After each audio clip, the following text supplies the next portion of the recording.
But you, the WBC, think that you better than everybody, don't you? So since you, the WBC, and you got the green belt, which don't mean it, and real belt is the ring belt, which is free, motherfucker. What are you talking about? Can you talk about the difficulty of this decision? Yes, it's very sad. It is very complicated to have to vacate a title, to withdraw recognition of a champion hurts very deeply. And this is what TKO is saying. Why do you have to pay them? Don't pay them. Don't adhere to their crazy rule. Terence Crawford calls for fans and fighters to distance themselves from the WBC following their decision to take Shakur's championship away. He also speaks out against the organization, accusing it of being overly controlling, inflexible with its regulations, and charging excessive fees. $100,000. What makes you so motherfucking better than any of the other sanctioned bodies? Huh? To that question. What makes you better than the WBO, the IBF, or the WBA? Terence Crawford gets into a dispute with Mauricio Suleiman, arguing that he has the power to claim the title whenever he chooses. He also criticizes Suleiman for imposing what he describes as an unnecessary $100,000 charge on Shakur. You can take the fucking belt. It's a trophy anyway. Mauricio Suleiman removed Shakur from his title position, following an earlier decision where Terence Crawford was also stripped. He stated that both fighters violated regulations by not meeting required payments, which resulted in the loss of their WBC championship status. The WBC super lightweight, then he unified and became undisputed in welterweight against WBC champion, who was Spence, in a great fight. He petitioned to fight a final elimination bout in super welterweight against Madrimov and remain champion in welter. The WBC supported him. He did not comply with the rules. Then he moves up to super middle and makes the fight of the century, beats Canelo, makes $50 million or around that. The WBC absolutely is not going to charge 3% of such an amount. We made a very clear 0.6%, which is $300,000. Shakur Stevenson took to X, saying he had already handed over money following his most recent bout and questioned why he's now expected to pay another $100,000. He suggested the demand is tied to issues involving Bud and that he's being targeted because of it, making his frustration clear. Terence Crawford backed that sentiment, arguing that governing bodies enjoy a comfortable lifestyle funded by fighters, while those in the ring endure the physical toll and are still required to cover what he views as excessive WBC sanctioning charges. And guess who got to pay for it? Us fighters. We paying for y'all to come out here, have the time of y'all life, stay in the best hotels of y'all life, and it's all done on our dime. It's done on our dime. Do that sound right to y'all? It's crazy, ain't it? We the one out there getting battered, knocked upside our head, and every time we step foot in the ring, we gotta pay them a sanction fee like they the government. We getting taxed. It's crazy. Shakur Stevenson reacted strongly, saying he's not willing to hand over $100,000 to people he feels don't deserve it. Instead, he joked that he'd rather give that money to Leilani. He also pointed out that the WBC wasn't even involved in the fight, yet still seems affected by it, adding that they can keep the title because it doesn't define him, making his frustration clear. Roy Jones Jr. weighed in as well, stating that no matter the disagreement, stripping a fighter of their championship is unjust, shows a lack of respect, and ultimately damages the organization's reputation. A lot of people were really upset about it. And I don't really want to get too deep into that. All I'm going to say is it's wrong for him to be stripped if he didn't even defend the title. Yeah. That's all. Chris Mannix openly condemns the WBC for pushing what he sees as excessive charges on Shakur Stevenson, describing the situation as both unfair and unacceptable. He stresses that regardless of how much Shakur makes, that income belongs solely to the fighter, and the organization has no ethical right to claim a portion of it. Mannix goes further by arguing that the entire sanctioning structure is deeply flawed and shouldn't exist in its current form, saying it takes advantage of boxers. He highlights that fighters already deal with serious physical and mental strain, put their health on the line, and commit their lives to the sport, yet are still expected to meet added financial obligations imposed by governing bodies like the WBC. As crooked and shady as you can possibly get. And for the WBC to do this now, when sanctioning bodies are under attack, when the sanctioning system is under attack, this is a glaring example about why maybe they shouldn't exist. Maybe they shouldn't be in boxing if you are going to reach into the pocket of a fighter like Shakur Stevenson, ask for $100,000. According to Shakur, there's been no comment on this from the WBC. I asked for one. I talked to a member of their staff and said, tell me what's going on here. And all I've seen is the Instagram post of the WBC saying they were stripping him. To reach into the pocket of a fighter for a fight that you have nothing to do with and asking for $100,000. I don't care how much money Shakur Stevenson made that night. That's his money. That belongs in his pocket. The WBC had nothing to do with it. It is disgusting. Disgusting that they stripped Shakur Stevenson of that belt. And Shakur would be right to never fight for a WBC belt. The WBC previously stirred debate involving Terence Crawford when he declined to pay a $300,000 charge following his bout with Canelo Alvarez.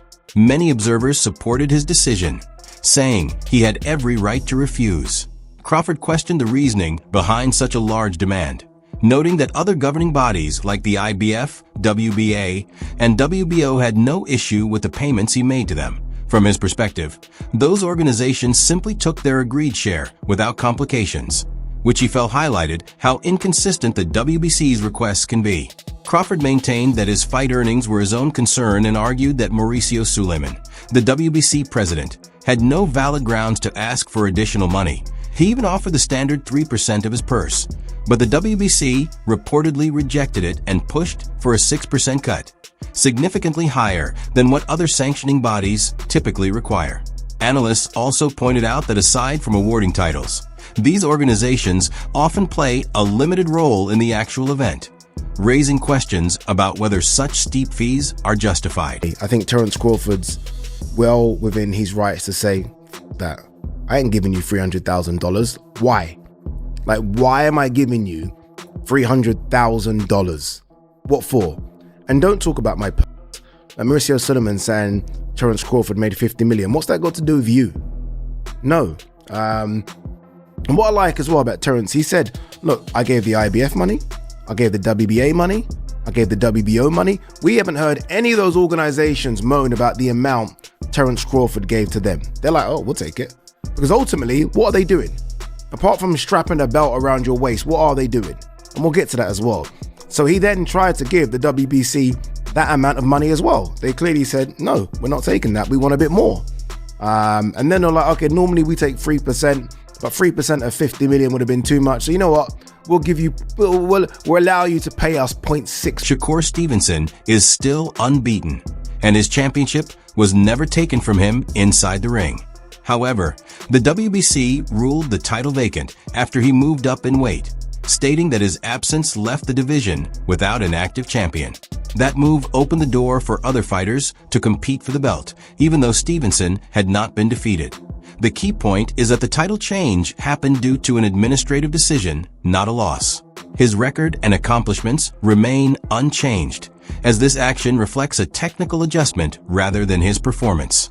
Looking at the facts, Stevenson's standing in the sport is untouched, and his undefeated record continues to place him among boxing's elite. Be ruled inactive at that weight class. So, despite nobody beating Shakur Stevenson, he is an undefeated fighter. Nobody took his belt, but for whatever reason, the WBC has decided him moving up has created some type of void and have now made and declared his title vacant, allowing the division to successfully move forward with new contenders. So in this case, Stevenson, he didn't lose his belt in the ring.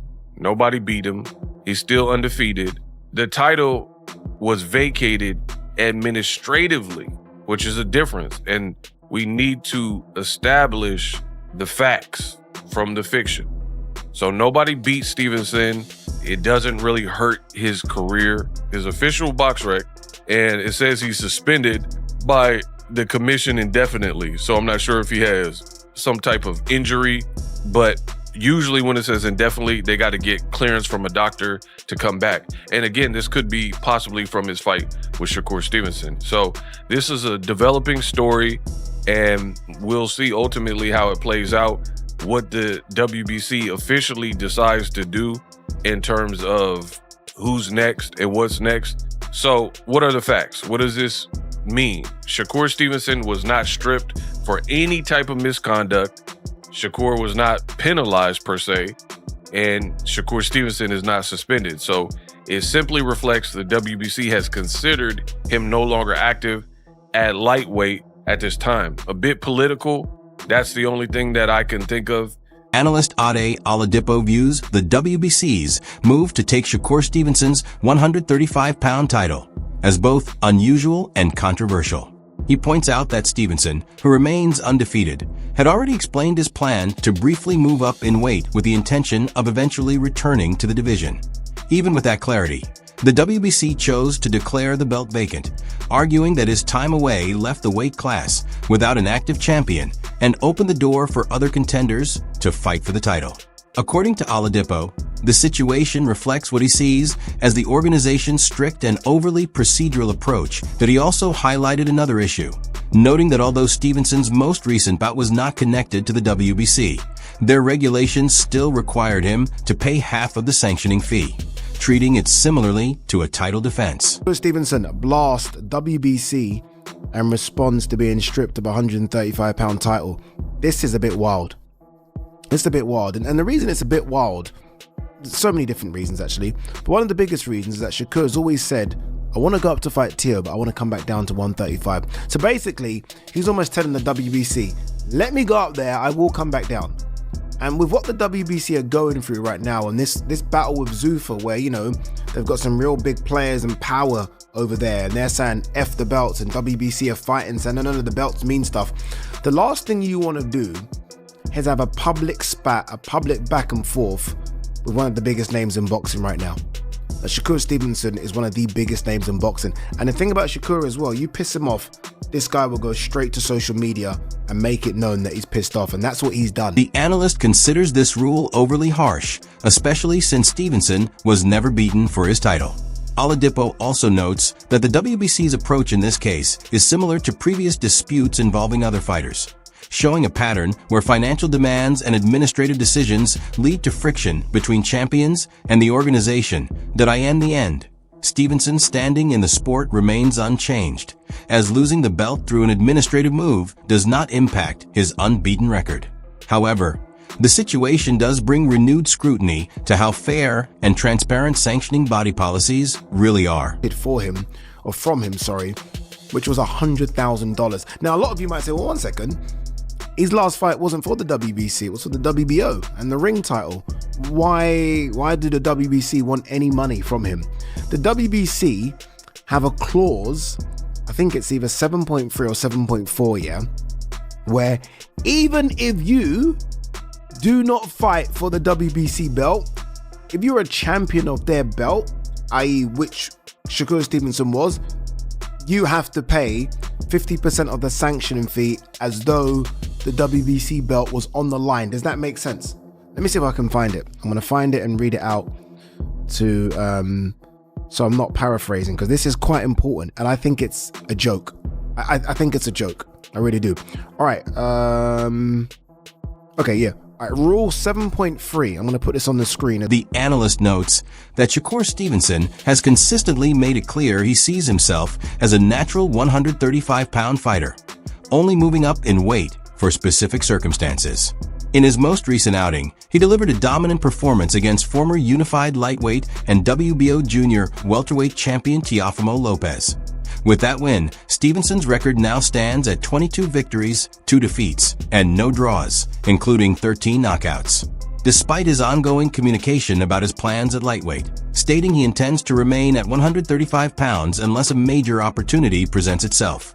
The WBC still moved quickly to vacate his title. According to the analyst, the decision appeared rushed, with little willingness to wait for Stevenson to finalize his next move. Overall, the situation highlights his repeated stance that 135 pounds is his home division, and any move away from it is only temporary and opportunity-driven. Shakur Stevenson made it abundantly clear that he's a 135-pounder. He's going up in weight just for situational fights. He just defeated two-division world champion, former unified lightweight, and now former WBO junior welterweight superstar, Teofimo Lopez, in dominating fashion. He's now 22 wins, 2 losses, no draws, 13 wins by way of knockout.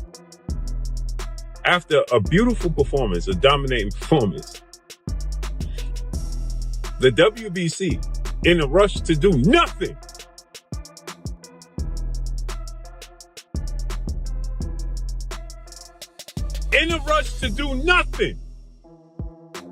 He has also shown interest in facing Lamont Roach Jr., who the WBC recently moved into the number 2 position in the 135-pound rankings. At no stage has Shakur Stevenson suggested that a permanent move to 140 pounds is part of his long-term plan. The analyst argues that the organization's quick administrative decision overlooks Stevenson's stated intentions and his undefeated status. As a result, it raises concerns about how decisions are made and how elite fighters are treated within the system. What he wants to do next?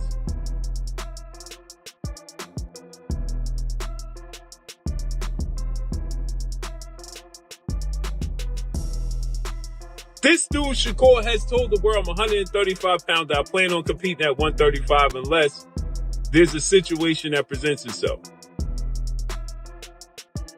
You got Lamont Roach, who you elevated to the number 2 fighter in the WBC at 135. Right?